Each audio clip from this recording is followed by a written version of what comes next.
Mga kapatid, inaanyayahan ko po kayong panoorin at pakinggan ang mensahe ng mensahero ng silangan.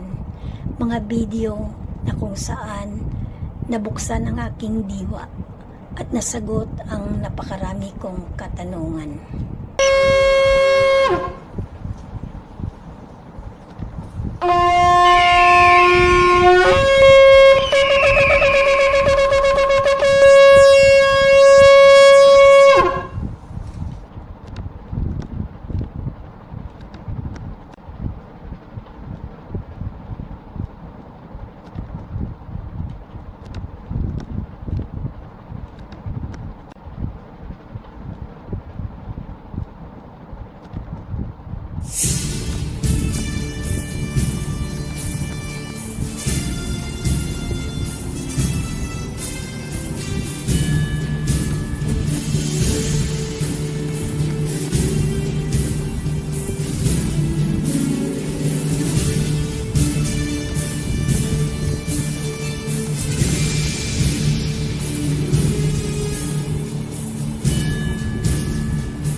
Masayang bati ulit mga Ophirians. Sa mga new subscribers, welcome to Ophirian Heritage Conservatory. Ipapakita natin ngayon ang mga gawain ng serpent seeds na hindi nakikita ng karamihan. Tutuklawin na sila ng serpent seeds pero hindi pa rin nag-aalam dahil ayaw nilang tanggapin ang katotohanan ng Genesis chapter 3 verse 14 and 15. The Elohim said to the serpent, I will put enmity between your seed and the woman's seed. He will crush your head and you will bruise his heel. Hindi nyo makikilala ang serpent seeds hanggat patuloy kayong nagbubulag-bulagan sa katotohanang ibinabahagi ng Ophirian Heritage. Sa video na ito, malalaman nyo kung paano napasok at nakuha ng serpent seeds ang mga kaharian sa mundo mula pa sa sinaunang panahon. Bago natin ibigay ang karugtong ng nakaraang video ng Babylon series, magbibigay lang po tayo ng kunting patnubay sa mga baguhan. Mas maganda po kung gagamitin ninyo ang playlist na inihanda namin para kumpleto at tama ang pagkakasunod-sunod ng inyong panunuorin. Nasa description po ang link. Itong pinapanood nyo ngayon ay kalagitnaan na ng dalawang series. Para makasunod po kayo at maunawaan ito, kailangan pong napanood muna ang creation series mula sa simula. Tinutumbok po ng series ang Mystery Babylon at iba pang prophecies. Ang pinakapundasyon ng Revelation ay ang Genesis. Ang susi sa Mystery Babylon ng Book of Revelation ay ang tamang pagkakaunawa ng serpent seed mula sa panahon ni Adam and Eve. Kapag hindi yan inalam, hindi rin mauunawaan ang kabuuan ng Book of Revelation. Pansinin mabuti, ang Genesis ay nagsimula sa Tree of Life, ang Book of Revelation ay matatapos sa Tree of Life. Ngayon, dugtungan na natin ang nakaraang video. Ito na po ang Serpent Seed number 6 at ito ay Babylon Series number 3. Sa ating pagpapatuloy, laging tandaan na meron pang Nephilim pagkatapos ng baha na nakikialam sa human race. Carrier man ng serpent seed o hindi, kapag nalahian ng Nephilim ay nagkakaroon ng matingkad na kulay na sobrang naiiba sa kulay ni Shem at Ham. Ang lahi ni Shem ay mula sa pagiging very dark brown hanggang sa pagiging light brown o kayumanggi. Categorically, mabibilang ang Shemites sa black race dahil sa melanin content. Ang lahi naman ni Ham ay much darker kaysa mga Shemites. Hindi na natin kailangan pang ipaliwanag bakit halos walang melanin pigment ang lahi ni Japheth. Kahit manirahan sila sa Africa at mag-sunbathing ng matagal, kahit na malapnos na ang balat nila, hindi nila makukuha ang kulay ni Shem at Ham. Sa kabilang panig naman, kahit pumuti ang lahi ni Shem dahil hindi nasikatan ng araw, muling babalik ang tunay na kulay kapag nasikatan na. Yan ay dahil sa natural melanin content ng balat ng mga Shemites. Hindi po totoo ang sabi-sabi na kapag ikaw ay nasa malamig na lugar, ang magiging lahi mo ay magiging parang kano. Katunayan, ang kulay ng mga native Eskimo mula sa pinakaunang lahi nila ay ganun pa rin naman hanggang ngayon. Hindi sila nagmukhang kano. Sa nakaraang video, may iniwan tayong katanungan kung sino ang nagpasimula ng snake divination o snake worship. Kapag alam natin kung saan nagsimula, madali nang masundan ang kanilang bakas sa kasaysayan. Mahalagang mag-recap tayo ng kunti para ma-refresh ang ating kaalaman mula sa nakaraan. Naipakita natin sa mga lumipas na video na sina Ama ang snake carrier na direktang nanggaling sa lahi ni Cain. Ang serpent gene ay taglay ng mga anak ni Ham at ito ay nabuhay kay Cainaan. Kung hindi ito lubusang nauunawaan, payo namin balikan nyo ang nakaraang videos ng creation series. Ngayon, bakit natin ito binibigyan ng diin sa pagtatalakay? Kasi maraming naglipana ngayon ng mga literature na iniuugnay ang mga Semitic sa snake worship. Ang basihan dahil natagpuan daw sa Israel ang mga artifacts na ginagamit sa snake cult. Mabenta ang istorya na yan sa mga hindi alam ang pinakamalalim na pinagmula ng serpent seed sa panahon pa lang ni Adam and Eve. Kung natatandaan pa, si Cainaan ang naunang umupo pa sa lupain ng Israel. Nakuha lang ng lahi ni Jacob ang lupain noong lumabas sila galing ng Egypt, panahon na ito ni Moses. Kinailangan pa munang bawiin ng 12 tribes of Israel ang lupain mula sa mga Canaanites. Ang tamang chronology ng Biblia ay nagpapatunay na yung mga snake cult artifacts ay galing sa mga Canaanites at Babylonians. Hindi po sila Semitic dahil lahi sila ni Ham na anak ni Naama. Ang Semitic ay lahi ni Shem. Pangalawa, ang mga Semitic or Shemites na lahi ni Shem ay hindi sumasamba sa serpent dahil hindi naman serpent seed ang mga Shemites. Kung meron mang Shemite na naimpluwensyahan, hindi pa rin nararapat sabihin ang snake worship ay Semitic origin. Ang mga Ophirians or Filipino ay galing kay Shem, kaya tayo ay mga Semitic or Shemites. Kahit naman sabihin nating hindi natuto sa tamang pagsamba ang ating mga ninuno dahil nga napahiwalay na si Joktan, wala po tayong history bilang civilization na sumasamba sa ahas. Klarado po tayo dyan. Walang ibang magpapalaganap ng serpent or snake worship kundi ang serpent seeds. Sa aming analysis, ang mga civilization na may serpent worship ay mga serpent seeds with few exemptions kung meron man. Pag sinabing worship, ibig sabihin, yan ay pagkilala sa serpent bilang banal na dapat sambahin. Lagi nating tandaan na ang mga Greek ay may close affinity sa mga Babylonians, Canaanites at Egyptians. Kitang-kita yan sa civilization ng ancient Greeks hanggang sa ngayon. Sinalo ng Greeks ang ideology, culture, philosophy at religion ng Babylon, Canaan at Egypt. Ang naging pinakasentro niyan at repository ay ang Babylon. Tinangkilik ng Greeks ang Babylon, binihisan ang harlot woman, binigyan ng bagong pangalan at bagong trademark at ipinasa sa new generation. Sa business concept, ang tawag dyan ay rebranding. Kung gagawa natin ng simpleng equation, ganito ang lumalabas. Canaanite plus Egyptian plus Babylonian equals Greek civilization.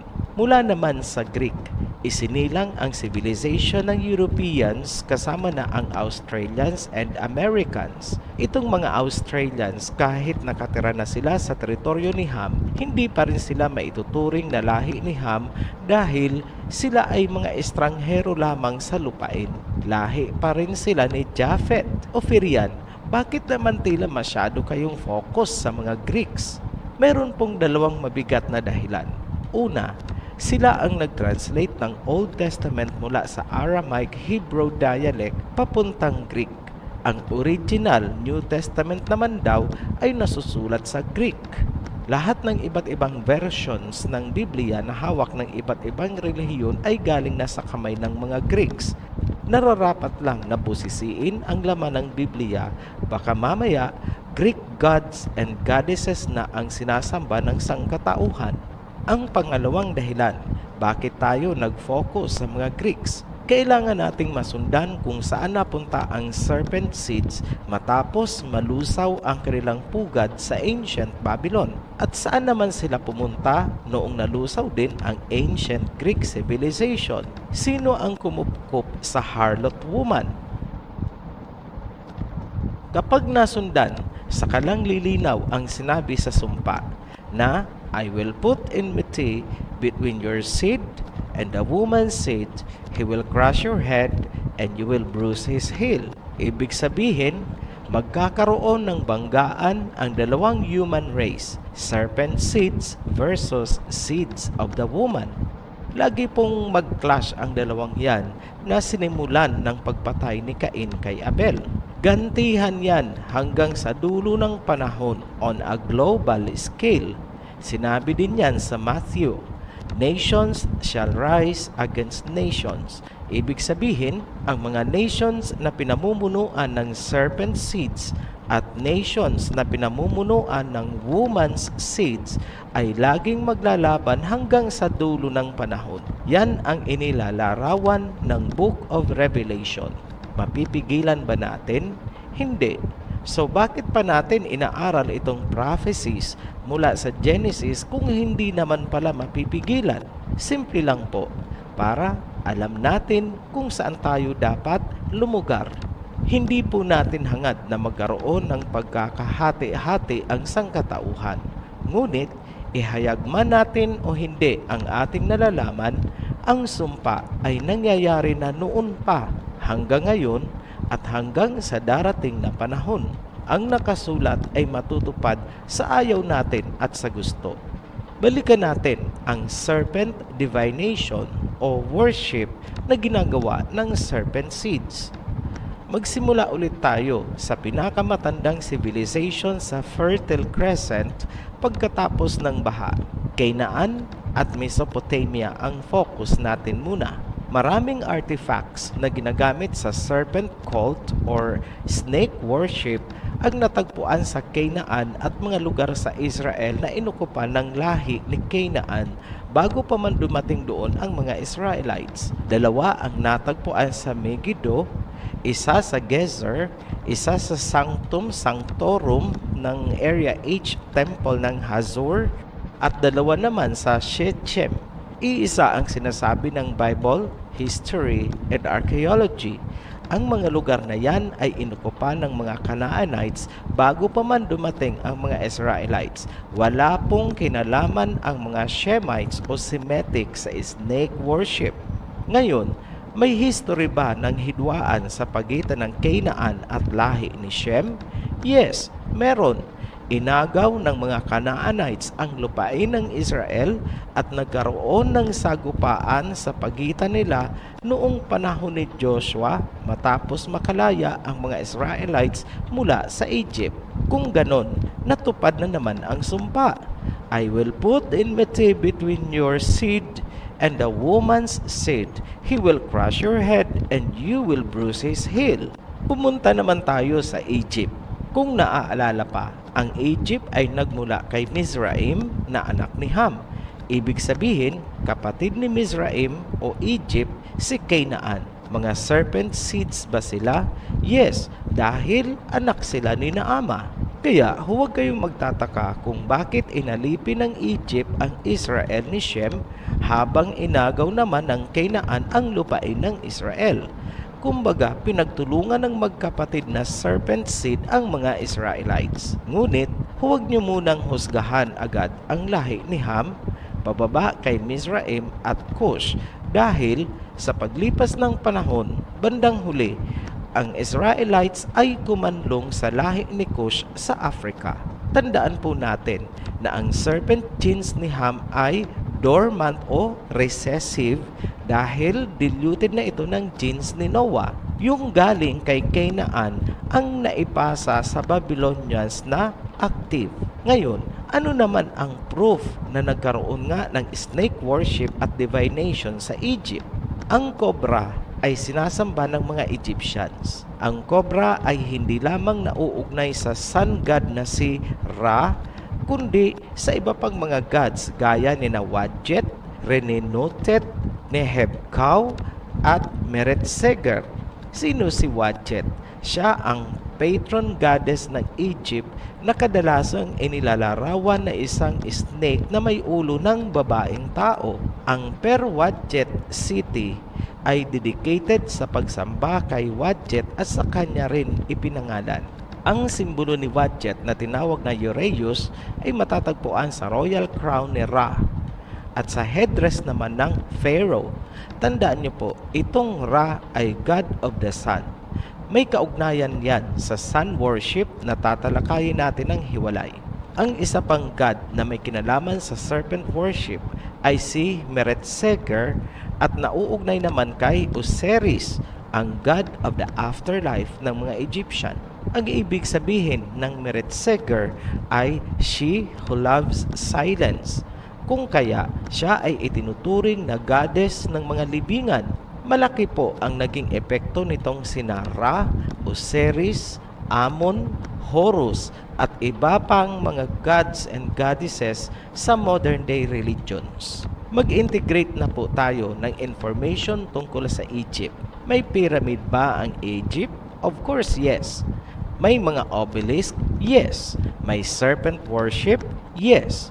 Nagkaroon ba ng hidwaan sa pagitan ng Egypt at lahi ni Shem or seed of the woman?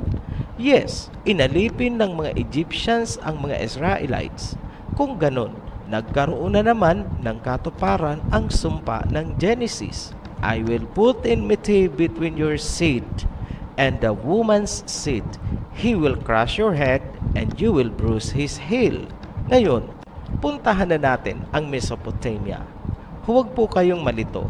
Ang Mesopotamia ay malaking region sa Fertile Crescent kung saan matatagpuan ang Sumer at Babylon ang pinakasentro ng civilization. Sa Mesopotamia, meron silang tinatawag na Ningizida, Lord of the Good Tree. Ito ang Mesopotamian god of vegetation. Ayon sa Sumerian mythology, siya ay isang serpent na ang ulo ay tao. Ngayon, ano ang ibig sabihin ng Lord of the Good Tree? Sino ang Lord at ano ang tree na tinutukoy? Ang tinutukoy nilang Lord ay ang serpent. Ibig sabihin, ang tree ay ang tree of knowledge of good and evil. Ang essence ni Ningishida ang sinisimbolo ng Caduceus. Ano naman ang Anunnaki? Marami sa atin ang familiar sa Anunnaki story dahil sa ancient astronaut theory at chariots of the gods ni Zechariah Sitchin. Sa mga nakumbinsi at inclined to believe this theory, makinig po kayong mabuti. Ito ang vital arguments ng Ophirian heritage. Sinasabi ng proponent nitong Anunnaki theory na mas kapanipaniwala ang Sumerian tablets dahil higit daw itong nauna kaysa Biblia. Ito ang sagot ng Ophirian. Totoo naman na nauna ang mga Sumerian at Mesopotamian tablets kaysa Biblia. Ngunit, hindi porket nauna at nasulat sa Sumerian at Mesopotamian tablets ay totoo na. Tandaan na ang Mesopotamian, Sumer at Babylonian civilization ay itinayo ng serpent seeds. Ang Babylon ay itinayo ni Nimrod. Questionable ang nilalaman ng Sumerian at Mesopotamian tablets dahil ginawa sila ng serpent seeds. Ngayon, bakit nauna ang Sumerian at Mesopotamian tablets kaysa Biblia? Kung natatandaan nyo, pagkatapos ng baha, sinimulan agad ng serpent seeds ang pagtatayo ng civilization. Mabilis nila itong napaunlad dahil dati na silang may blueprint o idea hango sa civilization ni Cain. tinutulungan pa sila ng mga Nephilim na tinawag nilang Anunnaki. Ayon naman kay Helen Blavatsky sa kanyang librong The Secret Doctrine na inilimbag noong 1888, ang mga Anunnaki daw ay reptilian race na nakipagmingle sa humans ng Lemuria na inilubog ng baha. Umaayon sa Biblia ang sinabi ni Blavatsky, ang Lemuria ay tumutukoy sa city ni Cain. Ang reptilian race ay ang serpent seed, ang baha ay ang Noah's flood. Pangalawang argumento tungkol sa Anunnaki theory, sinabi ni Sitchin na ang tao ay nilikha ng mga Anunnaki sa pamamagitan ng paglalagay ng kanilang genes or seeds sa unggoy. Ito ang sagot ng Ophirian. Ang mga Anunnaki ay hindi mga earthly creatures at sinabi nating sila ang mga fallen angels. Ang sinasabi ni Sitchin na inihalo ng Anunnaki ang kanilang genes sa unggoy para likhain ang tao ay ating tinututulan dahil ang reptilian o serpent seed na sinasabi sa Biblia ay nagmula kay Cain. Ngayon, ito ang synthesis ng Ophirian heritage. Sinusuportahan ni Blavatsky ang Biblia sa aspetong mayroon ngang lumubog na civilization at mayroong reptilian seeds. Sinuportahan naman ni Sitchin ang Biblia sa aspetong merong out of this world na mga entity na nakialam sa human race. Hanggang dyan lang ang tinatanggap ng Ophirian heritage dahil yan ay matatagpuan din naman sa Biblia. Bakit mahalagang aspeto ang kwento ng Anunnaki sa usaping serpent seed at serpent worship? Yan ay dahil itinuturing ng Sumerians na si Enki ang serpent sa Garden of Eden na lumikha daw ng tao. Ibig sabihin, inaamin ng mga Sumerians, Babylonians at Mesopotamians na galing sila sa serpent. Ang active serpent seeds sa Mesopotamia ay galing na kay Canaan. Kung susundan mo ang genealogy, galing sila kay Ham, ang nanay ni Ham ay sina Ama at sa taas din na Ama ay si Cain. Balikan natin ang mga Anunnaki. Ipinasa ni Enki ang kanyang kapangyarihan kay Marduk. Si Marduk at ang kanyang alagang serpent na Muskusyo ang sentro ng serpent worship ng Babylonians. Si Marduk din ang naging national god at patron ng Babylon. Yan, luminaw na kung paanong nagkaroon ng serpent worship ang Babylon, Mesopotamia at Sumer.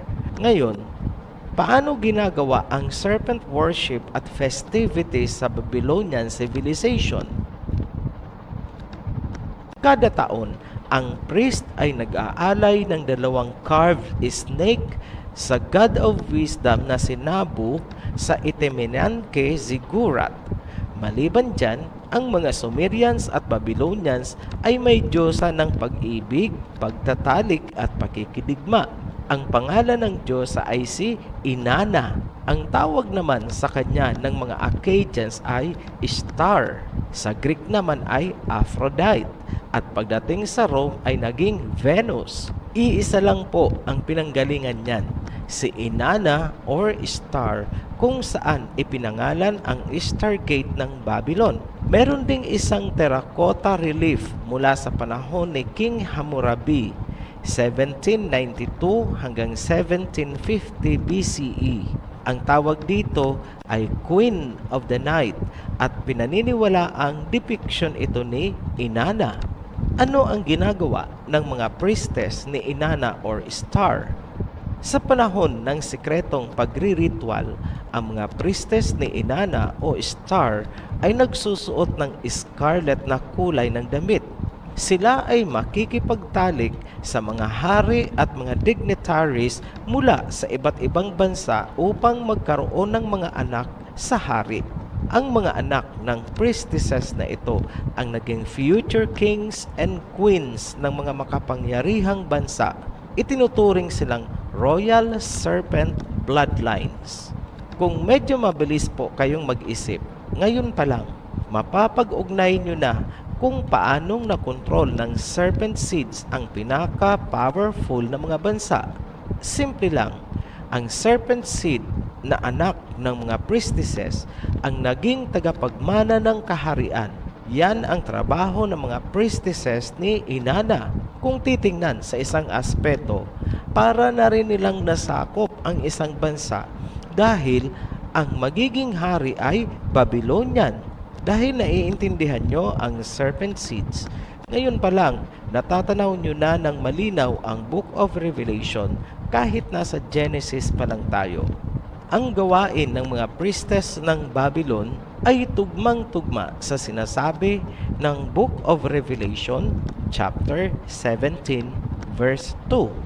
With her, the kings of the earth committed adultery, and the inhabitants of the earth were intoxicated with the wine of her adulteries. Verse 3, Then the angel carried me away in the spirit into a wilderness. There I saw a woman sitting on a scarlet beast that was covered with blasphemous names and had 7 heads and 10 horns. The woman was dressed in purple and scarlet and was glittering with gold, precious stones, and pearls. She held a golden cup in her hand filled with abominable things and the filth of her adulteries. The name written on her forehead was a mystery, Babylon the Great, the mother of prostitutes and of the abominations of the earth. Ang sinasabi ng Revelation na ang mga hari daw ng mundo ay nakipagniig, fornication, adultery, dito sa harlot woman ay tila hindi lamang symbolic kundi literal na nangyari mula pa sa ancient Babylon. Nagtutugma at iisa ang sinasabi ng history, archaeology at Biblia. Ngayon, nagkaroon ba ng banggaan sa pagitan ng ancient Babylonians at lahi ni Shem? Yes. Nilusob ng Babylonians ang Israel at winasak ang templo. Kinuhang bihag ang mga Israelites na lahi ni Shem. Sa panahong yan nangyari, yung inilagay si Daniel sa yungib ng mga leon. Yan ang panahon na muling natupad ang sumpa sa Genesis. I will put enmity between your seed and the woman's seed. He will crush your head and you will bruise his heel. Ngayon, mag-fast forward tayo. Sino ang sumalo ng culture ng Babylon? Greece. Pinaghalo-halo nila ang belief system ng Egypt at Babylon at yung sa kanila. Beware, maraming modern religions ang tumangkilik ng Babylonian worship. Nasa kanilang mga songs of praise, bukang bibig nila ang mga blasphemous at abominations na ipinagbabawal sa Biblia. Dahil dyan, may mahigpit na babala sa Biblia. Revelations chapter 18 verse 4. Then I heard another voice from heaven, Come out of her, my people, so that you will not share in her sins, so that you will not receive any of her plagues. Yan po ang warning po sa atin. Lumabas daw tayo sa Babylonian system. Kung yan man ay religion, civilization, ideology, o kung ano pa man. Come out of her, my people. Yan po ang ibig sabihin ng Revelations chapter 18 verse 4. Ang snake or serpent worship at divination ay kumalat. Meron sa Mesoamerica, prominente din sa mga Aztecs, meron sa China, Cambodia, Africa, at halos buong mundo. Very logical to assume na lahat yan ay nagsimula sa oldest human civilization sa Mesopotamia pagkatapos ng baha. Kung ang mga date niyan ay mas matanda pa sa baha, then iisa lang ang pwedeng panggalingan, ang civilization ni Cain na inilubog ng baha. Gaya ng sinabi natin kanina, kailangan nating mag-focus sa Greece dahil sila ang sumalo ng Mystery Babylon. Katunayan, tinangka pa ni Alexander the Great na muling itayo ang Etemenan kay Ziggurat o yung Tower of Babel. Ngayon, ipapakita namin kung paanong nag-integrate ang Serpent Seed Civilization sa mga Greeks. Importante yan dahil ang mga Greek ang nagsalin ng Old Testament at sinasabi ng mga Western scholars na ang original New Testament ay Greek. Kung i-research nyo naman, ang cradle of Western civilization ay Greece. Ang Minoan civilization ang pinakauna at advanced civilization ng Europe. Ilalahad namin ang serpent worship ng mga Greek at pagkatapos may ipapakita kaming isang pangyayari sa Biblia na sobrang Greek ang pagkakagawa. Ang Greek oracles ang nagpatuloy ng tradisyon na pagsamba sa Egyptian cobra goddess na si Wadjet. Huwag pong kalilimutan na Egypt at Babylon ay iisa lamang kung pag-uusapan natin ang snake worship. Kung ano ang meron sa Egypt, yun ang nagsimula sa Babylon ni Nimrod. Isang napakapopular na pangalan sa ancient Greece ay si Alexander the Great at ang kapatid niyang si Cleopatra. Ang nanay nila ay si Olympias na asawa ni King Philip II noong 357 BCE. Si Olympias ang naging Queen of Macedonia. Ayon kay Plutarch, isang 1st century AD biographer, si Olympias ay isang debotong miyembro ng cult of Dionysius na sumasamba sa ahas. Kilala si Olympias bilang isang mahusay na snake handler sa ancient Greece. Ayon mismo kay Olympias, ang ama ni Alexander ay si Zeus na nag-anyong serpent o snake. Ang kwentong yan ay pinaniwalaan ni Alexander dahil ganyan din ang sinabi sa kanya ng isang Egyptian oracle. Sinabi natin sa naunang video na ang serpent civilization ni Cain na muling binuhay ni Ama pagkatapos ng baha ay nasusuklam sa Creator at sa seeds of the woman. Gagawin nila ang lahat ng abominations, blasphemies at panlinin lang sa mga tao bilang pagre-rebelde sa Elohim. Gumawa din sila ng sariling version ng creation at ang bida ay ang serpent. Nabanggit na namin yan sa nakaraang video.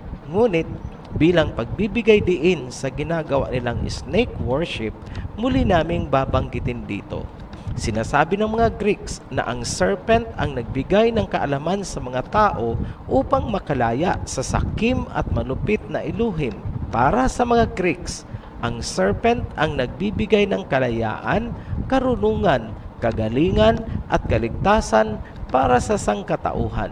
Yan ang kanilang iniingatang doktrina habang tinatranslate nila ang Biblia mula sa Aramaic Hebrew papunta sa Greek. Ngayon, bibigyan namin kayo ng palaisipan. Sa Genesis, ang serpent ay nauugnay sa panlilinlang, kapahamakan at kamatayan ni Adam and Eve at ng buong sangkatauhan. Ang icon ng fall of humanity ay ang serpent. Ngunit, pagkatapos ng baha, bumangon ang Zeus religion ng mga Greeks. Ginoglorify nila at sinasamba ang serpent. Para sa kanila, ang serpent ang nagbigay ng wisdom, karunungan, at kaligtasan. Katunayan, ang serpent ay simbolo nila ng kalusugan at kagalingan. Kumusta naman ang credibility ng mga Greek translators ng Biblia? Hindi ba't kahit ang Nephilim na ang ibig sabihin sa Hebrew ay fallen ones, ay ginawa nilang gigantes o giants para hindi raw maapektuhan ang kanilang mga gods and goddesses? Paano kaya kung ang sinasamba nilang serpent naman ang apektado? Hindi kaya baguhin din nila ang totoong nilalaman ng Biblia? Ito ang $1,000,000 question. Totoo kaya ang pagkakasali na serpent o snake nga ang ipinagawa kay Moses na itinaas niya upang makaligtas sa tiyak na kamatayan ang mga Israelites na natuklaw ng mababangis na ahas? Yan po, ang kwentong yan ay matatagpuan sa Numbers chapter 21 verse 4 hanggang 9. Ngayong kilala nyo na ang mga Greeks, isipin nyong mabuti ang issue na nasilip ng Ophirian Heritage. Abangan nyo po ang natatangi o special edition kung saan hihimayin natin ang issue na yan. Importante po yan dahil ang hawak nating Biblia ay gawa ng mga Greeks. Muli po kaming nagpapasalamat sa mga patuloy na sumusuporta sa Ophirian Heritage. Hanggang sa muli, be blessed, Ophirians! Maraming salamat po sa inyong panonood. Naway may mga katanungan kayong nasagot na nabigyang linaw. Kung gusto nyo pa po manood ay pakiclick na lang ng link at paki-like and share na rin po. Maraming salamat.